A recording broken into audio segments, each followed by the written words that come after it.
Hello बच्चों, कैसे हैं? आपका अपने YouTube चैनल चित्रकूट एजुकेशन में स्वागत है। बच्चों, आज का स्लोगन है कि ज़िंदगी आसान नहीं होती, इसे बनाना पड़ता है, कुछ अंदाज से, कुछ नज़रअंदाज से। जैसे मान लीजिए आप पढ़ने आए तो पढ़ने का अंदाज ही दूसरा हो, लेकिन मान लीजिए बच्चा, अगल बगल वाले बच्चे आपसे थोड़ी भिड़ रहे हैं, लड़ाई की बात रहे तो उसे नज़रअंदाज करें। तो ज़िंदगी आसान नहीं होती, इसे आसान बनाना पड़ता है, कुछ अंदाज से तो कुछ नज़रअंदाज से। एक और ये है कि जो पानी से नहाता है वो केवल अपना लिबास बदल सकता है, लेकिन जो पसीने से नहाता है वो इतिहास बदल देता है। तो ठीक है बच्चों, इसी के साथ, इसी सोच के साथ आज हम लोग दूसरा पार्ट देख रहे हैं। तीसरा चैप्टर चल रहा है बच्चों NCERT का, फिजिक्स का तीसरा चैप्टर है। आज जो हम लोग चर्चा करेंगे, वैद्युत चालन का मुक्त इलेक्ट्रॉन मॉडल। इस मॉडल के अनुसार पदार्थ, देखिए बच्चों, दो प्रकार के होते हैं। इस मॉडल के अनुसार ये माना गया कि जो पदार्थ हैं, पदार्थ दो प्रकार के होते हैं। एक ऐसे पदार्थ जिनमें करंट बहता हो और एक ऐसे पदार्थ जिनमें करंट ना बहता हो। जे कहने का मतलब जो है, एक में जिनमें करंट बहता हो और इनमें जिनमें करंट नहीं बहता। तो पदार्थ केवल दो प्रकार के होते हैं। एक वैद्युत चालक पदार्थ इनको बोलते हैं, वैद्युत चालक पदार्थ, और दूसरा होता है वैद्युत का जो अचालक होते हैं, अचालक पदार्थ। इस मॉडल के अनुसार पदार्थ दो प्रकार के रखे गए, वैद्युत चालक पदार्थ और वैद्युत अचालक पदार्थ। अब वैद्युत चालक क्या होता है? अचालक की कोई बात ही नहीं हो रही। वैद्युत चालन का मुक्त इलेक्ट्रॉन मॉडल क्या है? तो इस चालन का मुक्त इलेक्ट्रॉन मॉडल क्या है? इस पर यह बताया गया कि मान लीजिए कोई पदार्थ है, आप उसको ऊष्मा दिए, बाहर से उसे एनर्जी दिए, या उस पदार्थ को वैद्युत क्षेत्र में रख दिए, आपको जो उसमें धन आयन और ऋण आयन है, या इलेक्ट्रॉन है, या मुक्त इलेक्ट्रॉन है, तो क्षेत्र के कारण एक बल का अनुभव करने लगे, उन्हें एक एनर्जी मिल गई। कुल मिला के तो जब किसी पदार्थ को ऊर्जा दी जाती है, ऊर्जा देने की मेथड कुछ भी हो सकती है, गर्म कर दो, रगड़ दो, वैद्युत क्षेत्र में रख दो, सिरों के बीच विभवांतर उत्पन्न कर दो, ये वैद्युत मतलब ऊर्जा देने की तरीका है। तो जब किसी पदार्थ को हम लोग ऊर्जा देते हैं तो पदार्थ के जो परमाणु होते हैं उनमें अलग अलग घटनाएं देखने को मिलती है। कुछ पदार्थ ऐसे होते हैं जिनके परमाणु ऊष्मा पाकर, यानी बाहर से जब ऊर्जा हम लोग या ऊष्मा दिए थे, इसको ऊर्जा दिए, एनर्जी दिए, तो बाह्यतम कक्षा का जो इलेक्ट्रॉन होता है वो ऊर्जा पाकर इस परमाणु को छोड़ देता है, ये निकल जाता है। ये आपका फ्री इलेक्ट्रॉन कहलाता है, इसको हम कहते हैं मुक्त इलेक्ट्रॉन।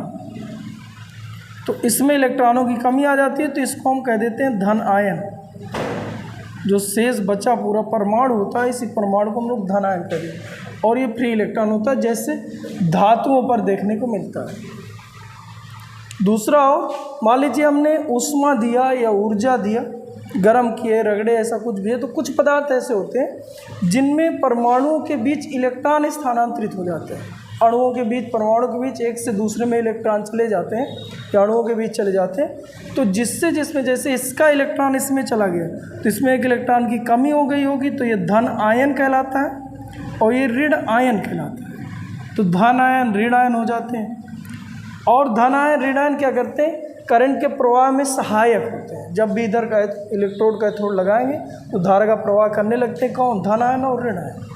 जैसे हम लोग देखते हैं द्रवों तथा गैसों में धन आयन और ऋण आयनों द्वारा विद्युत का चालन होता है।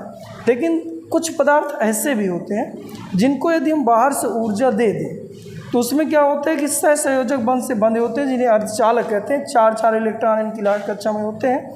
सब एक दूसरे को, चूँकि चार इसमें, चार इसमें, चूँकि बाह्यतम कक्षा में 8 इलेक्ट्रॉन होने चाहिए, तो अपनी कक्षा को पूर्ण करने के लिए सहसंयोजक बंध से बंधे होते हैं। लेकिन जैसे ऊष्मा देते हैं तो जो इलेक्ट्रॉन ऊष्मा पा गया वो, ये जो साझा था इनका, ये साझा वाझा तोड़ देता। जब साझा तोड़ देता, निकल लेता है, तो यहाँ पर रिक्त स्थान बच जाता है और इलेक्ट्रॉन निकल लेता है। तो यहाँ पर दो कंडीशन है गई, एक खाली जगह, एक रिक्त स्थान। जो खाली जगह होती है इसको हम कोटर कहते हैं। और जो ये इलेक्ट्रॉन है तो ये इलेक्ट्रॉन हो गया। तो यहाँ पर जो विद्युत का चालन होता है कोटर और इलेक्ट्रॉन द्वारा होता है। इस तरह से विद्युत चालन का जो मॉडल है वो मॉडल ये बताना चाह रहा है कि कहाँ कहाँ पर धारा प्रवाह होता है, धारा का प्रवाह कैसे होता है और क्यों। जैसे क्वेश्चन ये होता है कि प्लास्टिक पर धारा का प्रवाह क्यों नहीं होता, लकड़ी पर लकड़ी हो गई, प्लास्टिक हो गई, मतलब कांच हो गया, इन पर धारा का प्रवाह क्यों नहीं होता। और जैसे चांदी हो गई, एल्यूमिनियम हो गया, कॉपर हो गया है, और विद्युत अपघट्य हो गए, अर्धचालक हो गए, इन पर जो है धारा का प्रवाह हो जाता है तो क्यों। इसी के बारे में जो हम लोग चर्चा कर रहे हैं इसे विद्युत चालन का मुक्त इलेक्ट्रॉन मॉडल कहते हैं।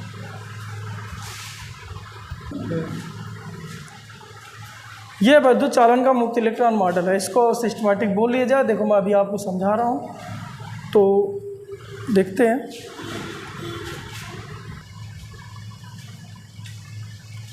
आप ऐसा बोलिए कि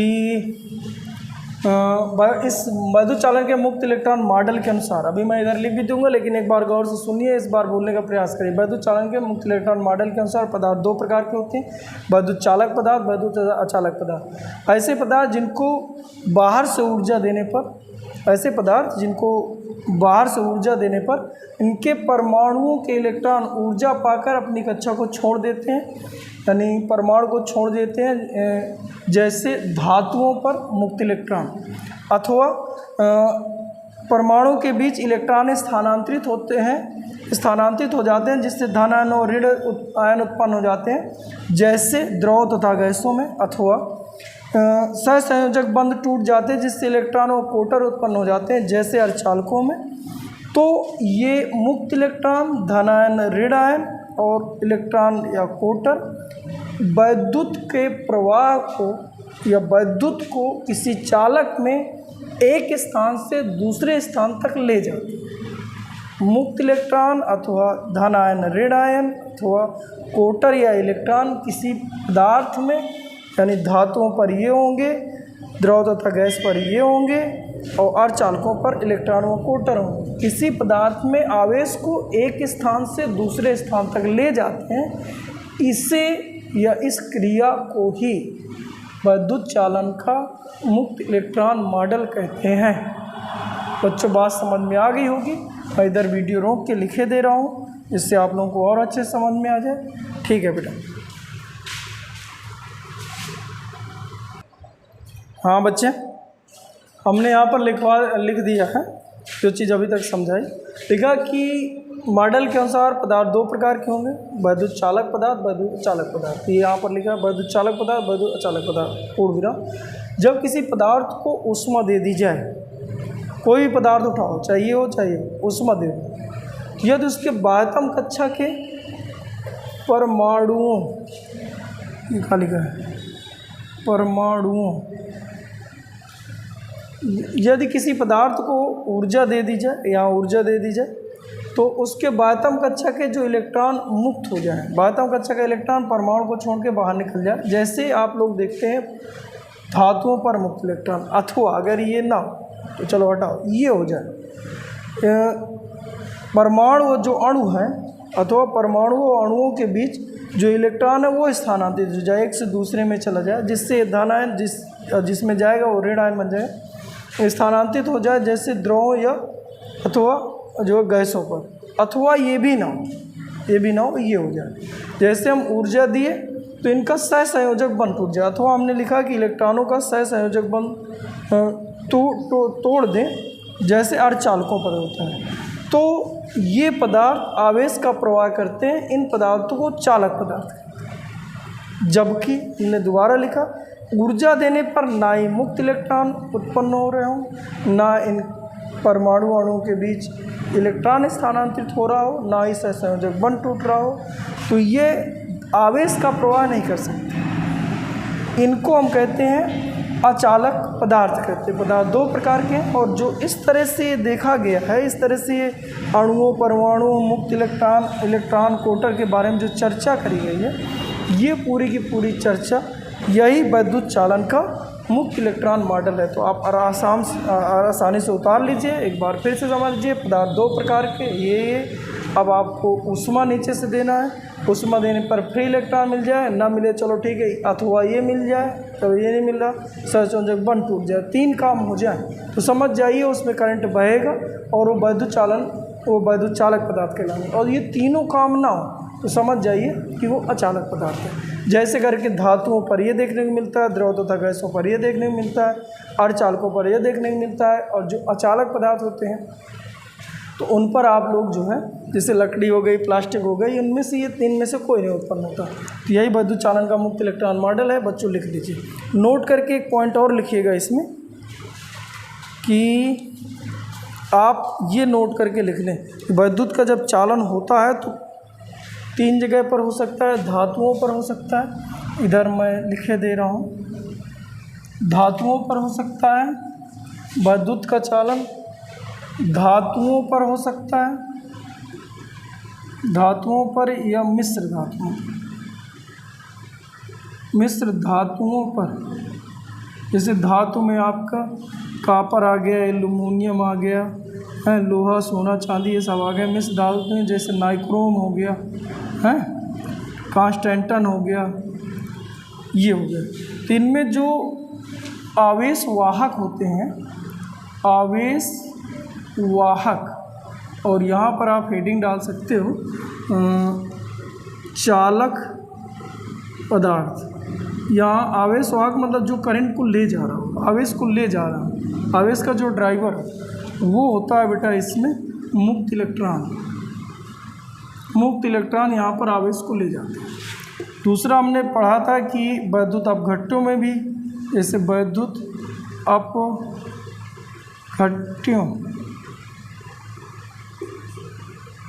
पर जैसे NH4Cl + H2O मिला दीजिए तो 1 विलयन तैयार होगा, इसे हम वैद्युत अपघट्य कहेंगे। इस पर भी धारा का प्रवाह होता है, यानी ये भी चालक पदार्थ होता है। तो इसमें धन आयन और जो ऋण आयन होते हैं वो मिल के धारा का प्रवाह करते हैं, यानी धन आयन और ऋण आयन आवेश वाहक होते हैं। तो तीसरा हुआ करता है, उसको हम लोग लिख सकते हैं अर्धचालकों में भी धारा का प्रवाह होता है। तो अर्धचालकों में जो धारा का प्रवाह होता है, जैसे आप सिलिकॉन लिख सकते हो, जर्मेनियम लिख सकते हो, कार्बन लिख सकते हो, ये सब अर्धचालक होते हैं। इसमें भी करंट का प्रवाह होता है। तो इन पर जो करंट का प्रवाह होता है वो इलेक्ट्रॉन करते हैं और कोटर करते हैं। कोटर को इंग्लिश में होल कहते हैं, रिक्त स्थान। तो इस तरह से ये आवेश वाहक होते हैं और धारा का प्रवाह इन 3 तरह के पदार्थों में होता है। तो चलिए ठीक है, आप ये नोट करके बना लीजिए। और ये वैद्युत चालन का मुक्त इलेक्ट्रॉन मॉडल आप लोगों को रट गया होगा। चलिए ठीक है, आगे देखते हैं। अगली हेडिंग है माध्य मुक्त पथ और श्रांतिकाल, इसको भी देखे ले रहे बेटा। हाँ बच्चों, ये इस चैप्टर की तीसरी हेडिंग होनी चाहिए। पहली हेडिंग थी वैद्युत धारा, जो इसके पहले वाले वीडियो में दिए हैं। दूसरी हेडिंग थी वैद्युत चालन का मुक्त इलेक्ट्रॉन मॉडल। तीसरे चैप्टर की ये तीसरी हेडिंग है माध्य मुक्त पथ तथा श्रांतिकाल। इस पार्ट में मैंने 2 हेडिंग दिया, दूसरी और तीसरी, और टोटल मिला के 3। पहली हेडिंग पहले पार्ट में दिया था। तो चलिए, माध्य मुक्त पथ तथा श्रांतिकाल। तो इसमें क्या होता है, थोड़ी एक बात को समझिएगा। मान लीजिए हमने लिया जो है कॉपर की तार, हमारे घरों में लगी होती है कॉपर की तार को मैं ये तार को थोड़ी जूम करके दिखाया हूँ, बड़ा साइज इसका दिखा दिया, मोटा साइज। अब इसमें क्या हुआ करता है, इसका परमाणु क्रमांक है 29। इलेक्ट्रॉनिक विन्यास करें तो 2 8 10 हो जाएगा 28, इतना हो जाएगा 8 2 10 10 10 20, 2 8 18 होता है, हो गया 28 और 1 29। लेकिन ये थोड़ी अपवाद होता है, ये 2 इलेक्ट्रॉन फ्री करता है, 2 इलेक्ट्रॉन फ्री होता है, अपवाद होता है, ठीक है। अब क्या हुआ करता है कि अगर 2 इलेक्ट्रॉन भी फ्री कर रहा है तो फ्री इलेक्ट्रॉन समझ गए ना, क्योंकि एक धातु है और धातु में वैद्युत के चालन के लिए अभी मैं बताया था कि यदि मैं ऊष्मा दे दूँ, इसका जो परमाणु होगा बाह्यतम कक्षा के इलेक्ट्रॉन को छोड़ देगा। इन इलेक्ट्रॉनों को मुक्त इलेक्ट्रॉन कहते हैं। धातुओं पर वैद्युत का जो प्रवाह होता है एक सिरे से दूसरे सिरे की ओर, वो वो फ्री इलेक्ट्रॉनों द्वारा ही होता है, तो ये फ्री इलेक्ट्रॉन होते हैं। तो इसमें 27 बद्ध रहेंगे, यानी जैसे मान लीजिए ऐसे करके हम लोग देख लें, इसमें 27 प्लस के प्रोटॉन होते हैं जो नाभिक के अंदर होते हैं। इस कक्षा में 2 इलेक्ट्रॉन, इस कक्षा में, इस वाले कक्षा की बात करें तो इसमें आपके 8, अगली कक्षा की बात करें तो 18, और जो लास्ट की कक्षा है उसमें 1 इलेक्ट्रॉन होगा। ऐसे ये इलेक्ट्रॉन ऐसे विभिन्न कक्षाओं पर रहते हैं। अब मान लीजिए हमने दे दिया बाहर से इसको ऊष्मा, हीट दे दी। ये हीट इसलिए दे रहे हैं, ऊर्जा देने का कोई एक तरीका है, या दूसरे के साथ रगड़ दिया जाए या इसको वैद्युत क्षेत्र में रख दिया जाए जिससे इन पर एक बल लगने लगे। तो अब ये जो प्लस के थे और ये इलेक्ट्रॉन चूँकि माइनस के होते हैं, ये एक आकर्षण बल से बंधे होते हैं, लेकिन ये डिस्टेंस थोड़ी दूर ज़्यादा होने पर ये बल यहाँ कम लगता है। अब मान लीजिए माना है ऐसा, मान 0.1 जूल से बंधा है, ये ज़रूरी नहीं है, मान रहे हैं बेटा 1 जूल से बंधा है, और इसको मैं बाहर से ज़्यादा एनर्जी 10 जूल देने को तैयार हूँ, बाहर से इसको मैं 10 जूल एनर्जी देने को तैयार हूँ, तो ये क्या करता है, छोड़ के सीधा निकल लेता है। अब आप सोचो कि इनको भी धीरे धीरे निकालने, जब ये छोड़ देगा तो अब ये 27 मिलकर 29 प्रोटॉन, परमाणु क्रमांक 29 है, ये 29 मिल के 28 को बचाना है, तो जो लगने वाला आकर्षण बल होता है वो और अधिक हो जाता है, इसीलिए सभी नहीं निकाल सकते। मान लीजिए हमने 2 निकाली है, ये थोड़ी अपवाद है, 2 निकाली, तो अब यहाँ पर कितने बचेंगे, 27। ये 27 जो थे 29 प्लस मिलके 27 निगेटिव को रोकना है, तो अब इनके पास बहुत ज़्यादा आकर्षण बल बढ़ गया होगा, क्योंकि अब इनको 29 को 27 को संभालना है, तो अब नहीं निकाला जा सकता। उसमें आप दोगे तो ऐसे नहीं, मतलब दोस्त मॉडर्न जब हम फिजिक्स से पढ़ेंगे तो इसकी आधुनिक संरचना के बारे में और ढंग से समझेंगे, वहाँ पर ये चर्चा कर लेंगे। चूँकि फालतू वीडियो बढ़ रहा है तो हम यहीं पर ये बात कर रहे हैं। कुल मिला के 2 इलेक्ट्रॉन ऐसे निकल आते हैं और 27 से बंद होते हैं। अब अगर इसमें अगर हम लोग देखें तो 27 माइनस के हो गए और ये प्लस का हो गया, तो परिणामी रूप से इसमें प्लस का 2 बचा, ये प्लस घटा लीजिए तो 2 बचेगा। कुल मिला के इलेक्ट्रॉन चले जाएंगे तो धन आयन कहलाने लगता है। जो शेष बचा ये होता है भाग, इसके 2 पार्ट हो गए, एक आपका ये 27 वाला पार्ट हो गया तो इसको हम धन आयन के नाम से जानते हैं, और एक ये जो 2 वाले हैं इनको मुक्त इलेक्ट्रॉन कहते हैं। अब देखिए धन आयन है, ये पॉजिटिव है, ये निगेटिव, लेकिन ये इनसे बंधेगा नहीं। अब ये जो धन आयन बीच बीच रहते हैं, धन आयन को मैं ऐसे ऐसे करके दिखाई दे रहा हूँ, ये 27 जो आपके इलेक्ट्रॉन बचे थे और 29 प्रोटॉन नाभिक में बचे थे, इसको सब मिला के मैं धन आयन बोले दे रहा हूँ। ये ऐसे ऐसे करके बीच बीच उपस्थित होते हैं, और जितने धन आयन भरे हैं ये समझ लीजिए सब 2-2 अपने इलेक्ट्रॉन त्यागे हुए आ बैठे हैं। ये सब के सब पहले परमाणु थे, लेकिन अब इलेक्ट्रॉन त्याग दिए हैं, तो कुछ अब जो शेष बचे हैं तो वो धन आयन बन गए हैं, और जो 2 इलेक्ट्रॉन निकल गए हैं वो फ्री इलेक्ट्रॉन हो गए। ये ऐसे करके पूरे चालक में उपस्थित होते हैं। बच्चों बात को समझे, मैं समझाने की क्या कोशिश कर रहा हूँ। इनको धन आयन इसलिए कहे, आप रीजन समझ गए। और 2 इलेक्ट्रॉन फ्री इलेक्ट्रॉन होते हैं। फ्री इलेक्ट्रॉन निगेटिव होते हैं। पॉजिटिव निगेटिव फिर से आकर्षित हो जाए ऐसा नहीं होता, क्योंकि अभी बंधे कितने जूल से था, 1.1 जूल से माना, और हम इसको कितनी एनर्जी दिए हैं, 10 जूल। अब ये 10 जूल एनर्जी लिए टहल रहा है, और ये चाहता है कि आइए 0.1 जूल से मेरे साथ जुड़ जाओ। ये सब चाहते हैं 0.1 के साथ क्यों बाहर जा रहे हो, हमारे साथ जुड़ जाओ। तो क्यों जुड़ेगा, जब तक उसके पास एनर्जी रहेगी।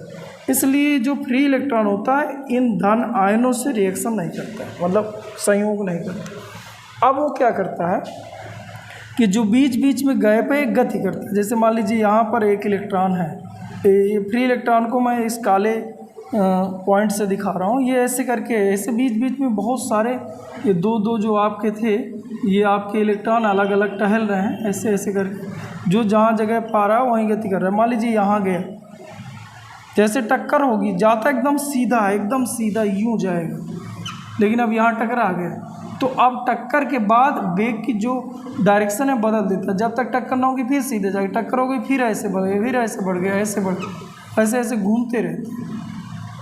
ये ऐसे ऐसे करके घूमते रहते। अब यहाँ से यहाँ तक गया, फिर यहाँ से मान लीजिए टक्कर लगी तो यहाँ पहुँचो, फिर टक्कर लगी तो यहाँ पहुँचो, फिर यहाँ पहुँचो, ऐसे करके अब ये भी ऐसे ऐसे घूम रहे होंगे, ऐसे घूम रहे होंगे, ऐसे ऐसे ऐसे, जहाँ जहाँ जगह मिल रही है बस सीधे सीधे घूमते हैं जहाँ तक जाते हैं। जहाँ टक्कर होती है बदल देते हैं अपना पथ की जो डायरेक्शन है बदल देते हैं। ऐसे ऐसे बेटा ये घूमते रहते हैं बीच बीच।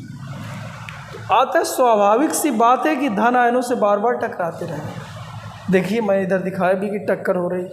अब यही है किन्हीं दो क्रमागत टक्कर, जैसे एक बार यहाँ टकराया फिर आगे टकराया, जैसे इन दोनों के बीच यहाँ फिर टकराया, यहाँ टकराया, तो कोई भी दो क्रमागत टक्कर ले लो। एक बार टक्कर हुई धनायन से, फिर वेट करो दोबारा फिर वो टकराएगा दूसरे धनायन से। तो किन्हीं दो क्रमागत टक्करों के बीच जो चली गई दूरी होती है उसे माध्य मुक्त पथ कहते हैं, तथा इनके बीच जो लगा टाइम होता है उसे श्रांति काल कहते हैं। बच्चों बात समझ में आ गई? उम्मीद है समझ में आई होगी। जो ये फ्री इलेक्ट्रॉन होते हैं, डॉट डॉट मैंने दिखाया है, ये सभी जगह हैं, हम सभी जगह दिखाए नहीं हैं, सभी जगह, और सभी जगह यूं यूं यूं घूम रहे हैं। और जब घूमते हैं बीच बीच में ऐसे धनायन, धनायन मतलब शेष बचा परमाणु, धनायन शेष बचे परमाणु ऐसे यहाँ उपस्थित होते हैं। अब उसे ज़्यादा टकराते रहते हैं। तो किन्हीं दो क्रमागत टक्करों के, ये इलेक्ट्रॉन यहाँ से चला, एक बार टकराया फिर टकराया, तो किन्हीं दो क्रमागत टक्करों के बीच चली गई दूरी को माध्य मुक्त पथ कहते हैं, तथा इनके बीच जो लगा समय है, जैसे एक टक्कर से दूसरी टक्कर के बीच जो टाइम लग गया उसे हम श्रांति काल कहते हैं। इसे टाउ से व्यक्त करते हैं, इसको लैम्डा से। तो चलिए बच्चों समझ में आई होगी बात, मैं इधर लिखे दे रहा हूँ।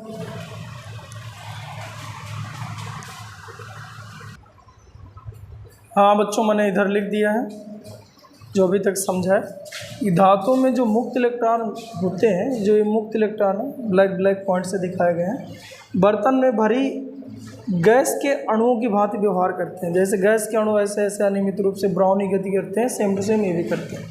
अतः इनके समूह को इलेक्ट्रॉन गैस कहते हैं। एक नया नाम इलेक्ट्रॉन गैस क्या है, तो मुक्त इलेक्ट्रॉन ही होते हैं।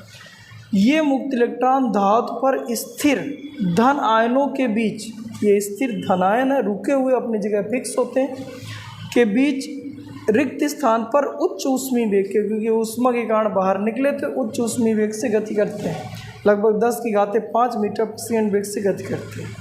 वह गति करते समय मुक्त इलेक्ट्रॉन जो होते हैं, यानी ये जो काले काले पॉइंट से दिखाया है, धन आयनों से, जो कोष्टक गोले के अंदर दिखाए गए हैं, धन आयनों पर बारंबार टकराते हैं, यानी इनसे बार बार टकराते हैं, कई बार टकराते हैं।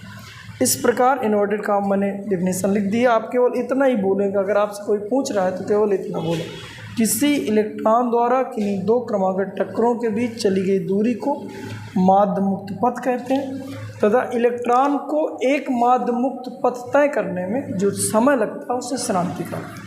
तो वीडियो रोक के बेटा उतार लो और आगे इसमें नोट करके कुछ पॉइंट और लिखना है। हाँ बच्चों नोट करके लिखिए, यदि मुक्त इलेक्ट्रॉनों का वर्ग माध्य मूलचाल की वर्ग माध्य मूलचाल VRMS इधर हो तो चाल बराबर दूरी बट समय से लिखा जा सकता है। VRMS बराबर दूरी यहाँ पर जो होती है लैम्डा, और जो समय है वो श्रांति काल टाउ, यानी हम लोग लिख सकते हैं कि जो टाउ बराबर होता है लैम्डा अपान VRMS होता है। याद रखेंगे, बहुत ज़रूरी है, क्योंकि आगे मैं पढ़ाऊँगा ताप प्रतिरोध, धातुओं के लिए प्रतिरोध पर निर्भरता यदि ताप बढ़ा दिया जाए तो वहाँ पर ये चर्चा होगी एक बार, तो वहाँ पर जरूरत पड़ेगी।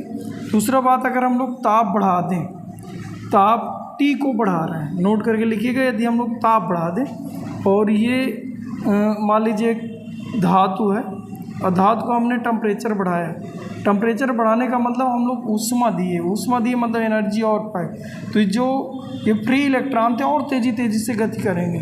जब तेज़ी से गति करेंगे तो कुल मिला के जो VRMS वैल्यू है, अगर मैं टेम्परेचर बढ़ा दूँ तो जो VRMS वैल्यू है, ये इनकी जो स्पीड है वो बढ़ जाती है। अगर स्पीड बढ़ जाएगी तो श्रांति काल है वो घट जाएगी। श्रांति काल होता है किन्हीं दो क्रमागत टक्करों के बीच लगा समय। आप सोचो ऐसे ऐसे जाके इससे टकराए, बहुत तेज़ी से गति करने लगे ना, तुरंत टकराने लगे। और अगर धीरे धीरे जाता तो टकराया, फिर टकराया तो समय बहुत ज़्यादा लगे, फिर टकराया। और ये अगर तुरंत गया होता तो बहुत जल्दी। अगर स्पीड बढ़ जाए तो जो टक्कर है वो घट जाए, तुरंत टकराने लगे। और जैसे एक कमरे में 4 लोग छोड़ दें, धीरे धीरे चलें तो धीरे धीरे टकराएंगे। खूब स्पीड से दौड़ें तो तुरंत टकराएंगे। हाँ, तो समय घट जाएगा, मतलब श्रांति काल घट जाते, आगे ज़रूरत पड़ेगी। आगे तीसरा अगर हम लोग चेक करें, जैसे मान लीजिए इलेक्ट्रॉन यहाँ से फ्री इलेक्ट्रॉन गया, यूँ गया, इससे टकराया। परिणामी रूप से क्या होता है, अगर हम लोग देखें तो वहीं का वहीं घूमता रहता है, उतने में ही घूमता रहता है, टक्कर कर करके उतने में ही घूमता रहता है। यानी अगर n फ्री इलेक्ट्रॉन मुक्त इलेक्ट्रॉनों का औसत ऊष्मीय वेग देखा जाए, औसत ऊष्मीय वेग, तो ये सदा बेटा शून्य बना रहता है। यानी ऊष्मीय वेग मीन वैल्यू देखा जाए तो u1 + u2 + u3 जितने हैं प्लस un/n, ये सदा बेटा शून्य बना रहता है, इसका मान सदा शून्य के बराबर होता है। तो ये आप ये लिख लीजिएगा तीसरा पॉइंट कि मुक्त इलेक्ट्रॉनों का औसत ऊष्मीय वेग शून्य होता है। मेरे कहने का मतलब यदि हम चालक पर किसी स्थान पर बैठ जाएं, चालक पर मान लीजिए यहाँ बैठ के चेक करें कि जो इधर मान लीजिए इधर निकल रहे हैं, तो उसी टाइम पर इधर जो इलेक्ट्रॉन निकलते हैं दोनों वैल्यू सेम होती है। मतलब जितने इधर निकले होंगे उतने इधर निकले होंगे, यानी सभी का अगर देखा जाए तो जो औसत ऊष्मीय वेग होता है शून्य होता है। और मैंने बताया था एक दिन और थोड़ी चर्चा हुई थी कि अगर किसी चालक में जो मुक्त इलेक्ट्रॉन है एक सिरे से दूसरे सिरे की ओर चले जाए तो इसी क्रिया को हम लोग करंट कहते हैं। इसके पहले वाले पार्ट में यानी पार्ट फर्स्ट में चर्चा हुई थी। इस क्रिया को, आवेश के प्रवाह को ही करंट कहते हैं, ये हमने चर्चा करी थी थोड़ी। लेकिन आप लोग देखते हो कि अगर कहीं पर तार ऐसे ही पड़ा है, हमारे घर में मान लीजिए एक लोहे का तार पड़ा हुआ है, अब उसको छू ले तो करंट नहीं लगता है, लेकिन अगर वो तार किसी स्रोत से जुड़ा फिर छू लो तो एकदम भन्ना जाते हो। तो इसका मतलब जब ऐसे ही पड़ा होता है ना बेटा, तो मुक्त इलेक्ट्रॉन होते हैं लेकिन अनियमित रूप से इधर उधर गति कर रहे होते हैं, गति अभी भी कर रहे हैं, और गति को ही हम लोग करंट कर रहे हैं, तो ये भी करंट होना चाहिए, यानी छूने से बनना जाना चाहिए। लेकिन ऐसा नहीं होता, क्योंकि यहाँ पर आपको अभी देखने को मिला है इनका जो वेग है वो शून्य है, औसत ऊष्मीय वेग शून्य। मतलब ऐसा मानते हैं कि अगर इनके सिरों के बीच विभवांतर शून्य है, कोई विभवांतर ना लगाया जाए, यानी इसे कोई वैद्युत क्षेत्र में ना रखा जाए, यानी इसको हम लोग सीधे स्रोत से ना जोड़ें, तो इनका जो वेग हुआ करता है वो वेग हम लोग शून्य मानते हैं। और वेग शून्य मानते हैं तो मैंने कहा था आवेश की गति को, अवस्था को ही करंट कहते हैं। अब इसका हम गति अवस्था, गति इसकी कितनी है, वेग कितना है, 0 तो है, विराम अवस्था माना जाए, इसीलिए इस पर करंट हम लोग शून्य, यानी छूने से हमें कोई करंट नहीं लगता। लेकिन अगर हम लोग सोचें कि अगर ये किसी कारण या कोई ऐसी एक सिचुएशन आ जाए कि सभी इलेक्ट्रॉन एक ही तरफ को गति कर गए हों, तो आप समझिए उस स्थिति में आप छू लिए होते, तो चाहे वो किसी से टच में हो चाहे ना हो, आपको वैसे ही फील आती जैसे करंट लगने से आती है। तो मेरे कहने का मतलब ये था कि समान अवस्था में ऐसा होता नहीं है। आप यहाँ बैठ के चेक करें तो जितने इलेक्ट्रॉन इधर जा रहे होंगे उतने इधर आ रहे होंगे, और इनका औसत ऊष्मीय वेग सदैव शून्य बना रहता है। लेकिन अगर इन्हें वैद्युत क्षेत्र में रख दिया जाए तो थोड़ा अंतर आ जाता है, जो यहीं घूम के यहीं आ गया था ये थोड़ा विस्थापित हो जाता है। अब ऐसे घूमते घूमते घूमते जो इलेक्ट्रॉन है वो कुछ ऐसे ही आगे यहाँ तक आता है, तो बीच का जो गैप बच जाता है, इसका मतलब नेट ऊष्मीय वेग शून्य नहीं होगा। और जब नेट ऊष्मीय वेग शून्य नहीं होगा तो मतलब एक वेग सूक्ष्म वेग उत्पन्न होगा, उसी वेग को हम कहते हैं अनुगमन वेग, जिसके बारे में हम कल चर्चा करेंगे। कल मतलब वीडियो नंबर 3 पर चर्चा करेंगे। आज इस वीडियो में हमें यहीं तक चर्चा करनी थी। ठीक है बच्चों, थैंक यू बच्चों, थैंक यू।